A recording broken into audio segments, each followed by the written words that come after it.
ఇక నిలబడగలుగుతాం అనుకున్నారు. కానీ 3 నెలలనే ఇంత మార్పు జరిగితే పంటలు ఎండబెట్టే పరిస్థితి వస్తే నా కళ్ళల్లో కూడా నీళ్ళు వస్తూ ఉన్నాయి. ఏం అన్యాయం, ఏం గరి. ఆనాడు సమైక్య పాలకులు నిజాం ఇప్పుడు అంతకంటే కూడా భయంకరంగా తయారైందని నేను చేనేత కార్మికులు కూడా మనవి చేస్తా ఉన్నా. మీరు మళ్ళీ బతకాలంటే మీ తరఫున కొట్లాటోళ్ళు అసెంబ్లీలో ఉన్నారు, పార్లమెంట్లో కూడా ఉండే అవసరం ఉంటుంది. ఇటు రాష్ట్రాన్ని అటు కేంద్రాన్ని నిలదీసి ఖచ్చితంగా చేనేత కార్మికులు కూడా దయచేసి ఇలా ఆలోచన చేయాలి. ఓటు ఏదో తమాషకేయద్దు. మొన్న కూడా కొంతమంది తమాషకేసిండ్రు. ఏమైంది, కరెంటు బాగా అయింది, మంచినీళ్ళు బాగా అయింది, రైతు బంధు వస్తుంది, ఇవన్నీ సెటిల్ అయిపోయినాయి, ఇక బాధ లేదు, వీడేమో ఎక్కుతున్నాడు కానీ ఆయనతో దురాశ కట్టి చేయి చాపిండు. తీర్థం పోదాం తిమ్మక్క అంటే వాడు గుల్లే, మనం సల్లే. తీర్థం పోయినాం నమ్మి, కాంగ్రెస్ తీర్థం పుచ్చుకున్నాం. ఏమైంది, వాళ్ళు మంచిగా పదవులకు ఎక్కిండ్రు, బ్రహ్మాండంగా ఉన్నారు, డబ్బు మూటలు గుంజుతున్నారు, దౌర్జన్యంగా దోపిడీ చేస్తున్నారు, ఢిల్లీకి మళ్ళీ సూట్ కేసులు పంపుతున్నారు. ఆ పని మీద బిజీ ఉన్నారు ఫుల్గా. ముఖ్యమంత్రి మంత్రులు హైదరాబాదు ఢిల్లీ, ఢిల్లీ హైదరాబాద్ తిరుగుడు. 3 నెలల 9 మాటలు పోతారు. ఇన్ని యాత్రలా అంటే ఏం జరుగుతుంది? మళ్ళోసారి తెలంగాణ ఆత్మగౌరవాన్ని ఢిల్లీ గద్దల పెద్దల దగ్గర వాళ్ళ పాదాల దగ్గర తాకట్టు పెట్టి ఇలా మన ప్రాణాలతో చెలగాట మాడుతూ ఉన్నారు.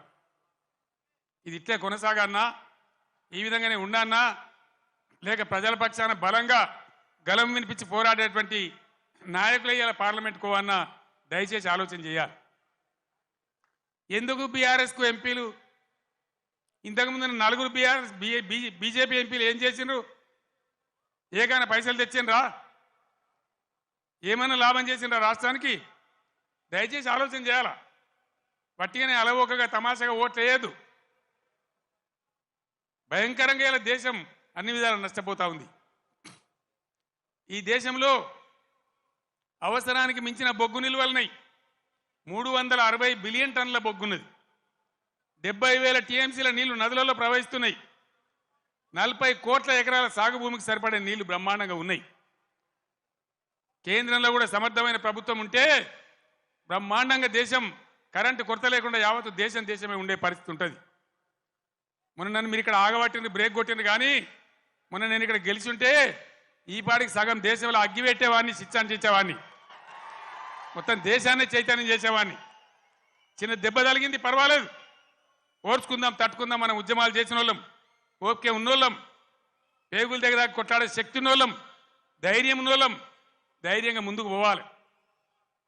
మేము దళిత బంధు తెచ్చినా, చేనేత కార్మికుల కోసం తెచ్చినా, రైతు బంధు తెచ్చినా, కులము మతము జాతి ప్రసక్తి లేకుండా మైనార్టీ రెసిడెన్షియల్ పాఠశాలలు పెట్టినా, బీసీలకు పెట్టినా, ఎస్సీలకు పెట్టినా, ఎస్సీలకు పెట్టినా, కులం చూడలే, మతం చూడలే, జాతి చూడలే.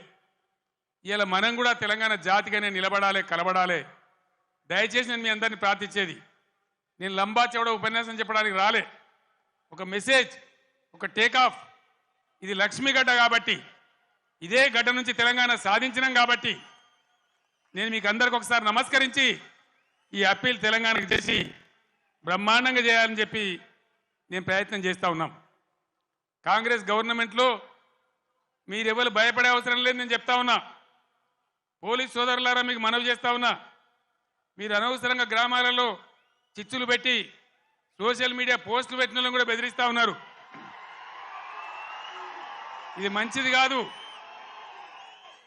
మీరు చూడండి, ప్రజల స్పందన చూడండి. నేను అడుగుతా ఉన్నా, మీకు పోలీసులకు రాజకీయాలు ఎందుకండి? ఏమెక్కడున్నాయి మీకు రాజకీయాలు? ఇలా ఎవరికి అధికారం శాశ్వతం? మేము 10 ఏళ్ళు ఉన్నాం ప్రభుత్వంలో, మా మీద కూడా కొన్ని కుక్కలు మొరిగినా కానీ ఏమని పాపాన పడిపోతాడన్నాం, కానీ మేము ఈ దౌర్జన్యాలు చేయలే. మేము ఉన్ననాడు కనుక పోలీసులు ఇయ్యాల చేసే దౌర్జన్యాలు పోలీసుతో చేయిస్తే ఈ కాంగ్రెస్ వాడు ఒక్కడు మిగులునా అసలు ఈ రాష్ట్రంలో? మేము అటుపోలే, ఆ దారి పట్టలే. మేము ప్రజల సంక్షేమం కోసం పనిచేసినాం, 24 గంటల కరెంటు కోసం పనిచేసినాం, పేద ప్రజల ఆకలి తీర్చాలని పనిచేసినాం, ముసలి మురిగ వాళ్లకు 2,000 రూపాయల పెన్షన్ ఇచ్చి ఆదుకున్నాం, ఎంత చెప్పినామో అంత అమలు చేసి చూపించినాం. ఒకటో అరనో తప్పితే అన్నిటికన్నీ అమలు చేసినాం. 1,70,000 మంది విద్యార్థులకు ఉద్యోగాలు కల్పించినాం. అన్నీ కూడా చేసినాం. సరే, జరిగింది ఏదో జరిగింది. భవిష్యత్తులో ఇప్పుడు జరగాల్సింది, నేను మీ అందరినీ కోరేది, ఈ కరీంనగర్లో నిలువెత్తున తెలంగాణ సోయి నింపుకున్నవాడు మన వినోద్ కుమార్. క్లీన్ క్యారెక్టర్ అన్న వ్యక్తి మన వినోద్ కుమార్. ఈయనకు బండి సంజయ్కి పోలిక లేదు, పొంతన లేదు, నక్కకు నాగలోకి అనుకున్న తేడా ఉంది. ఈ విషయాలు గమనించి ఎవరు ఉంటే బాగుంటుంది అనేది మీరు నిర్ణయించి దయచేసి వినోద్ కుమార్ గారిని గెలిపించాలి అని నేను కోరుతా ఉన్నా. ఎవరన్నా ఈరోజు కాంగ్రెస్ వాడు కానీ బీజేపీ వాడు కానీ గుండెల నిండా జై తెలంగాణ అంటాడా? ఎవరనాలి? మళ్ళా ఇదే గులాబీ జెండా, ఇదే వినోద్ కుమార్. వినోద్ కుమార్ ఉపన్యాసం మొదలుపెట్టేటప్పుడు ముగించేటప్పుడు 2 సార్లు గుండె పగిలిపోయేలాగా జై తెలంగాణ అన్నాడు. నేను కూడా మీ అందరినీ కోరుతున్నా, ఆనాడు 17 నాడు 2001 మే 17 ఎట్లయితే సింహగర్జన చేసినామో అదేవిధంగా ఇలా మత సామరస్యంతో కులం మతం జాతి లేకుండా అందరం కలిసి ముందుకు పోవాలి, అందరం గొప్పగా బతకాలి. ఇవాళనే రంజాన్ ప్రారంభమైంది. తెలంగాణ వ్యాప్తంగా ఉన్న ముస్లిం సోదరులందరికీ ఈ కరీంనగర్ వేదిక నుంచి నేను రంజాన్ శుభాకాంక్షలు తెలియజేస్తా ఉన్నా, రంజాన్ ముబారక్ కూడా తెలియజేస్తా ఉన్నా. అందరం కలిసి తెలంగాణ జాతి యావత్తు ఏకతాటిపై నిలిచి కుల మతాలకు అతీతంగా అందరం బాగుపడే కోసం మళ్ళా ఈ గులాబీ జెండా ఉంటేనే తెలంగాణకు రక్ష. కాబట్టి ఈ పార్లమెంట్ ఎన్నికల్లో అన్ని స్థానాలలో కూడా మనం ముందుకు దూసుకొని పోవాలి. కార్యకర్తలకు నాయకులకు నా మనవి, పవర్ బ్రోకర్ గాళ్ళు ఎప్పుడు ఉంటారు, కొన్ని బేవార్స్ ఛానళ్ళు ఎప్పుడు ఉంటాయి.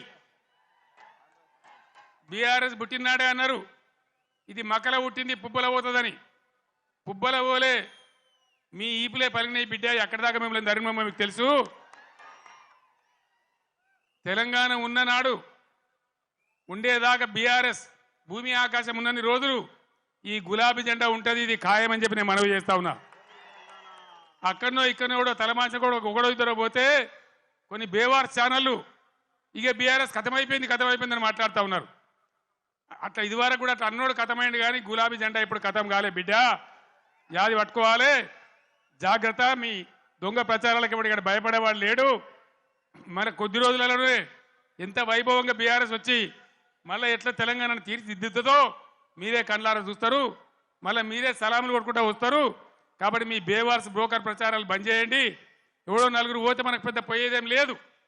ధైర్యంగా ఉన్న కార్యకర్తలు ప్రజాశక్తిని కూడదీసి మనం ముందుకు పోయి అద్భుతంగా మళ్ళా విజయాన్ని సాధిద్దాం, మన రాష్ట్రాన్ని గొప్పగా తీర్చిదిద్దుకుందాం. ఈ పార్లమెంట్ ఎన్నికల్లో కరీంనగర్ నుంచి వినోద్ కుమార్ గారిని గెలిపించాలని కోరుతూనే సెలవు తీసుకుంటామని జై